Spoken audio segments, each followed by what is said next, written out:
नमस्कार, मैं हूं अंजू पंकज। बहुत बहुत स्वागत है आप सबका। आम आदमी पार्टी में फिर हड़कंप मच गया है क्योंकि आम आदमी पार्टी के राज्यसभा सांसद संजीव अरोड़ा के ठिकानों पर आज सुबह से ईडी की टीम छापेमारी की कार्रवाई कर रही है। गुरुग्राम में जो उनका घर है वहां पर छापा मारा जा रहा है, जालंधर, लुधियाना, इन सब जगहों पर भी छापे मारे जा रहे हैं। और अकेले संजीव अरोड़ा नहीं है, उनके साथ जुड़े कुछ और कारोबारियों के ठिकानों पर भी छापा मारा जा रहा है। कुल मिलाकर 17 जगहों पर ईडी की छापेमारी की कार्रवाई चल रही है। और अब आपको बताती हूं कि संजीव अरोड़ा दरअसल हैं कौन। 2022 से संजीव अरोड़ा आम आदमी पार्टी के राज्यसभा सांसद हैं और ईडी के सूत्रों के मुताबिक संजीव अरोड़ा पर आरोप है कि उन्होंने धोखाधड़ी के जरिए अपनी कंपनी के नाम पर करोड़ों की जमीन का हस्तांतरण किया। संजीव अरोड़ा के एसोसिएट हेमंत सूद के ठिकाने पर भी छापा मारा जा रहा है। वो रियल एस्टेट के बड़े कारोबारी हैं। इसके अलावा चंद्रशेखर अग्रवाल के ठिकानों पर भी पंजाब के जालंधर में रेड मारी जा रही है। महादेव ऐप मामले में भी इनका नाम सामने आया था।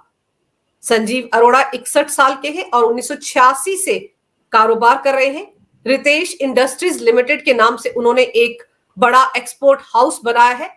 और जब छापेमारी की कार्रवाई उनके ठिकानों पर शुरू हुई थी तो उसके बाद उन्होंने भी बाकायदा एक्स पर एक पोस्ट लिखा था और लिखा था कि मैं कानून का पालन करने वाला नागरिक हूं, तलाशी अभियान के कारण के बारे में निश्चित नहीं हूं, एजेंसियों के साथ पूरा सहयोग करूंगा और सुनिश्चित करूंगा कि उनके सभी प्रश्नों के उत्तर दिए जाएं। संजीव अरोड़ा तो ये कह रहे हैं कि वो पूरी तरह से सहयोग करेंगे ईडी के साथ, लेकिन आम आदमी पार्टी में हड़कंप मचा हुआ है। अरविंद केजरीवाल, मनीष सिसोदिया, संजय सिंह, लगभग आम आदमी पार्टी के सभी नेता ईडी की इस कार्रवाई पर सवाल उठा रहे हैं और इसे आम आदमी पार्टी को तोड़ने वाली कार्रवाई बता रहे हैं। संजीव अरोड़ा पर छापे की कार्रवाई के बाद मनीष सिसोदिया ने एक्स पर लिखा कि मोदी सरकार ने तोता मैना की जोड़ी को एक बार फिर से खुले में छोड़ दिया है। वो लिखते हैं, आज सुबह से आम आदमी पार्टी के राज्यसभा सांसद संजीव अरोड़ा जी के घर ईडी वाले रेड कर रहे हैं। पिछले 2 साल में इन्होंने अरविंद केजरीवाल के घर पर रेड किया, मेरे घर पर रेड किया, संजय सिंह के घर पर रेड किया, सत्येंद्र जैन के घर पर रेड किया। कहीं भी कुछ भी नहीं मिला, लेकिन पूरी शिद्दत से केंद्र सरकार की एजेंसियां लगी हुई हैं एक के बाद एक फर्जी केस बनाने में। सिसोदिया ने आगे कहा कि आम आदमी पार्टी को तोड़ने के लिए ये लोग किसी भी हद तक जाएंगे, लेकिन कोशिश कितनी भी कर लें, आम आदमी पार्टी वाले ना रुकेंगे, ना बिकेंगे, ना डरेंगे। इसके अलावा संजय सिंह भी ईडी की इस कार्रवाई पर भड़क गए और उन्होंने लिखा कि इस कार्रवाई के बाद भी आम आदमी पार्टी के हौसले नहीं टूटेंगे। और एक्स पर वो लिखते हैं, एक और सुबह एक और रेड। आम आदमी पार्टी सांसद संजीव अरोड़ा के घर ईडी वाले पहुंचे हैं। मोदी जी की फर्जी केस बनाने वाली मशीन 24 घंटे आम आदमी पार्टी के पीछे पड़ी है। सुप्रीम कोर्ट ने भी कई बार इनको लताड़ा कि झूठे केस बनाना बंद करो, लेकिन फिर भी ईडी को समझ नहीं आ रहा। ये एजेंसियां कोर्ट की भी नहीं मानती हैं, सिर्फ अपने आका की मानती हैं। लेकिन मोदी जी का अहंकार आम आदमी पार्टी के नेताओं के हौसले के सामने बिल्कुल फेल है। फर्जी केस और रेड वाले हथकंडों से आप एक कट्टर ईमानदार पार्टी को तोड़ नहीं सकते मोदी जी। ये लिखते हैं संजय सिंह। अब सवाल ये उठता है कि क्या शराब घोटाला झूठा था? संजय सिंह क्या ये कहना चाह रहे हैं कि झूठा केस बनवाया गया अरविंद केजरीवाल के खिलाफ, सिसोदिया के खिलाफ और संजय सिंह के खिलाफ? अगर ये केस झूठा होता तो ये तीनों नेता सुप्रीम कोर्ट से बाइज्जत बरी होते, लेकिन इनको तो सशर्त जमानत मिली है। इसका मतलब साफ है कि शराब घोटाला हुआ है। उसकी जो छानबीन ईडी और सीबीआई ने की है, जो तथ्य अपनी चार्जशीट में राउज एवेन्यू कोर्ट के सामने रखे हैं और जो तथ्य दिल्ली हाईकोर्ट और सुप्रीम कोर्ट के सामने रखे गए हैं, वो सही है। इसीलिए सशर्त जमानत मिली है, इसीलिए अरविंद केजरीवाल पर इतनी सख्त शर्तें सुप्रीम कोर्ट ने लगाई कि उनको मजबूरी में सीएम की कुर्सी छोड़नी पड़ी। लेकिन संजय सिंह को लगता है कि ये सारे केस झूठे थे और उनको ये भी लगता है कि संजीव अरोड़ा को भी एक झूठे मामले में फंसाया जा रहा है। लेकिन फिर अगर ये मामला झूठा है तो उनको सब्र रखनी चाहिए। वो खुद ही कह रहे हैं कि आम आदमी पार्टी वाले ना किसी से डरते हैं, ना किसी के सामने झुकते हैं।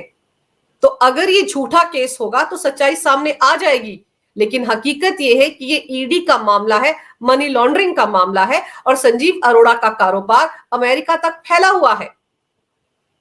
और ईडी बिना सबूतों के किसी के खिलाफ कोई कार्रवाई नहीं करती है।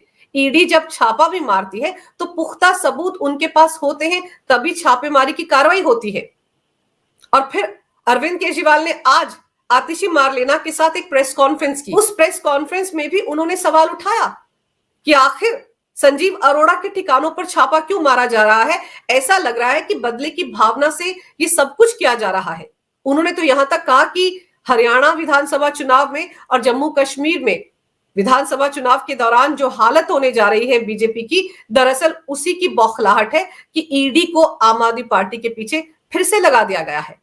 और ये जो प्रेस कॉन्फ्रेंस हुई है, इसमें अरविंद केजरीवाल ने कहा कि जब मैं जेल गया तो पीछे से दिल्ली को परेशान करने में कोई कसर नहीं छोड़ी, यानी कि एलजी और मोदी सरकार ने और बीजेपी ने। मैंने और आतिशी ने कुछ सड़कों का मुआयना किया, इन लोगों ने रूटीन मेंटेनेंस भी बंद करवा दिया था। तब मैंने आतिशी से बोला कि सड़कों का मुआयना किया जाए। इस बारे में मैंने आतिशी को चिट्ठी भी लिखी थी। सभी विधायकों ने मुआयना किया, रिपेयर का काम शुरू हो गया। तो अरविंद केजरीवाल जब ये मान रहे हैं कि तिहाड़ जेल जाने के बाद दिल्ली की सड़कों का हाल खराब हो गया, तो फिर तो उनको ये मानना चाहिए कि उन्होंने गलती की। तिहाड़ जेल जाने से पहले उनको भी इस्तीफा देना चाहिए था। जब ईडी ने 21 मार्च को उनको गिरफ्तार किया था, तो उससे पहले, गिरफ्तारी से पहले उनको इस्तीफा देना चाहिए था और किसी और को सीएम बनाकर ही तिहाड़ जेल जाना चाहिए था। और इस मौके पर आतिशी मारलेना ने फिर से वही पुराना राग अलापा। उनका कहना था कि अरविंद केजरीवाल को एक झूठे केस में फंसाकर जेल में रखा गया, षड्यंत्र बनाकर ऐसा किया गया, दिल्ली के आम लोगों के डे टू डे कामों को रोका गया। तो इसमें गलती किसकी है? इसमें गलती अरविंद केजरीवाल की है। जेल जाने से पहले उनको आतिशी मारलेना को सीएम बनाना चाहिए था। और अरविंद केजरीवाल आजकल सुर्खियों में रहने का कोई मौका नहीं छोड़ रहे हैं। एक दिन पहले छतरसाल स्टेडियम में मोदी सरकार पर बरस रहे थे, डबल इंजन सरकार कितनी घातक है ये बता रहे थे। यहां तक कह रहे थे कि अगर फ्री में बिजली दे दी जाए तो फिर वो 2025 में बीजेपी सरकार के लिए, मोदी सरकार के लिए प्रचार करेंगे। अरविंद केजरीवाल ने छतरसाल स्टेडियम में भी एक बार फिर से ये आरोप लगाया कि केंद्र सरकार ने उनकी इंसुलिन की सप्लाई रोकी थी।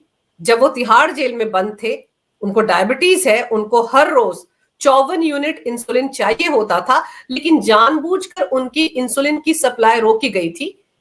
उनका कहना था कि उनकी किडनी भी फेल हो सकती थी, उनकी मौत भी हो सकती थी। तिहाड़ जेल में रहने के दौरान उनकी मौत की साजिश भी रची गई थी। ये आरोप अरविंद केजरीवाल ने मोदी सरकार पर लगाया है। और आपको याद होगा, जब अरविंद केजरीवाल को 2 जून को सरेंडर करना था तिहाड़ जेल में, उससे एक हफ्ते पहले आतिशी मारलेना और सौरभ भारद्वाज ने बाकायदा प्रेस कॉन्फ्रेंस करके यह आरोप लगाया था कि अरविंद केजरीवाल का एक टेस्ट हुआ है मैक्स अस्पताल में, जिसमें यह बताया गया है कि उनका वजन अचानक से 7 किलो कम हो गया है, कीटोन लेवल बढ़ गया है और उनको कोई गंभीर बीमारी हो सकती है, उनकी किडनी भी फेल हो सकती है, उनको कैंसर भी हो सकता है। ये बात कोई और नहीं कह रहा था, आम आदमी पार्टी के मंत्री कह रहे थे। और उस वक्त अरविंद केजरीवाल ने खुद तिहाड़ जेल में सरेंडर करने से एक दिन पहले ही कहा था कि देखिए, मुझे कोई भी गंभीर बीमारी हो सकती है, 1 हफ्ते का टाइम मुझे दिया जाना चाहिए था सुप्रीम कोर्ट की तरफ से, ताकि मैं अपने टेस्ट करवा लेता। और तब उन्होंने बड़ी भावुक अपील की थी दिल्ली वालों से कि उनकी एब्सेंस में उनके माता पिता का ख्याल रखा जाए। विक्टिम कार्ड, इमोशनल कार्ड, सहानुभूति कार्ड सब खेला था अरविंद केजरीवाल ने लोकसभा चुनाव के दौरान।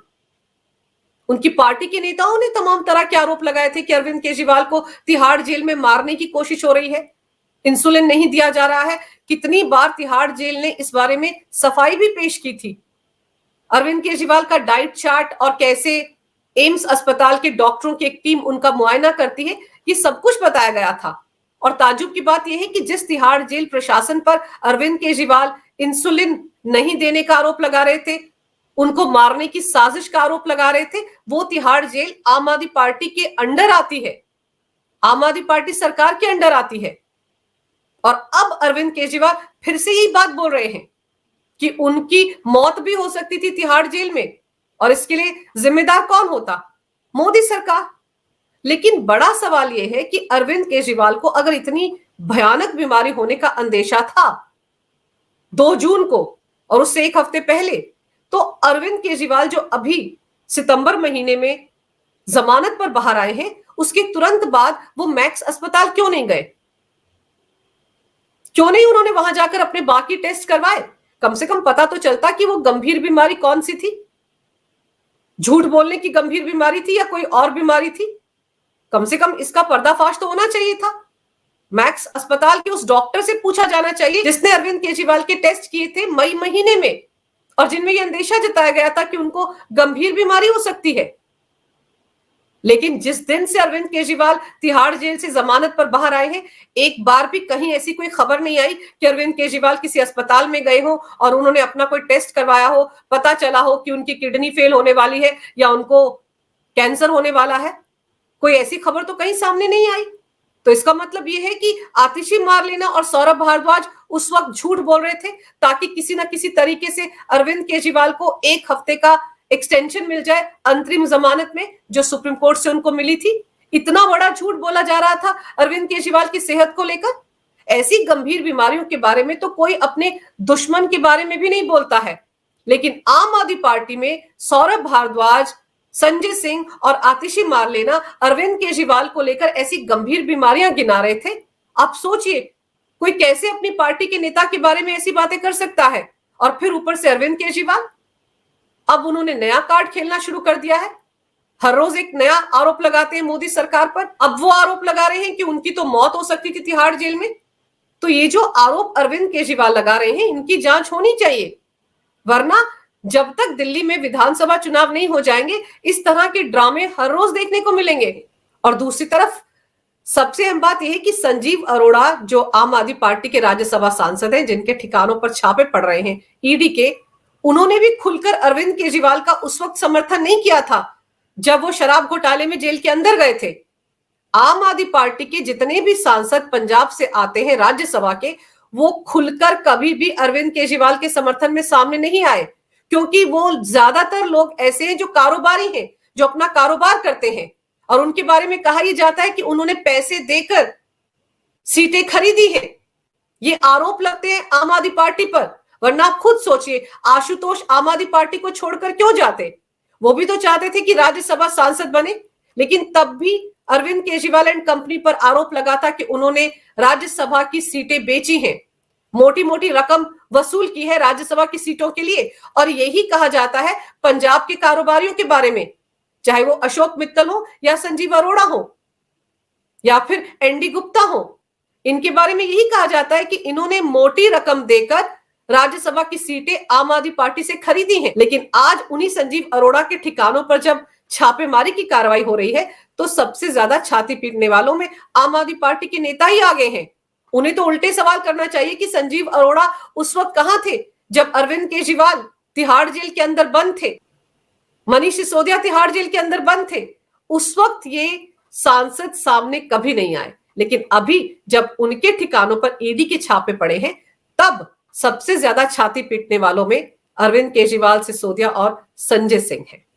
लेकिन अब देखना दिलचस्प होगा कि ईडी की इस कार्रवाई में क्या क्या दस्तावेज ईडी को टीम को मिलते हैं और इसके चलते और किन किन पर शिकंजा कसता है।